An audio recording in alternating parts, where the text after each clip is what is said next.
என்ன சாப்பாடு? ஆச்சா பசிக்குது. பசிக்குதா? ஹாய், ஞாயிற்றுக்கிழமைனாவே எல்லாருக்கும் சோம்பேறித்தனம் தான். என்ன பண்றது? நம்ம வீட்டில் இன்னைக்கு என்ன சாப்பாடுனா சாதம். இன்னைக்கு வந்து சிம்பிளுங்க, முட்டை தொக்கு. இந்த மாதிரி யாரெல்லாம் செஞ்சுருக்கீங்க அப்படின்னு சொல்லி சொல்லுங்கள். எங்கள் வீட்டில் இந்த முட்டை தொக்கு வந்து எல்லாருக்குமே ரொம்ப பிடிக்கும்.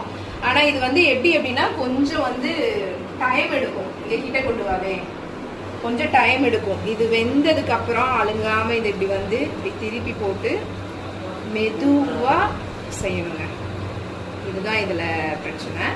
எங்கள் வீட்டில் வந்து இன்னைக்கு சாப்பாடு, முட்டை தொக்கு, அப்புறம் வந்து தயிர் இருக்கு. ஏன் அப்படின்னா இன்னைக்கு இவங்களுக்கு ஒர்க்குன்னு சொல்லி போயிட்டாங்க. இன்னைக்கு சண்டேவும் வேலை இருக்குங்கிறதுனால போயிட்டாங்க. நாங்கள் மட்டும்தான். அதனால சரி இன்னைக்கு சிம்பிளாக சமைச்சிடலாம்னு சொல்லிட்டு சாப்பாடு, முட்டை தொக்கு. எங்கள் வீட்டு சண்டே இன்னைக்கு இப்படி தான் போச்சு.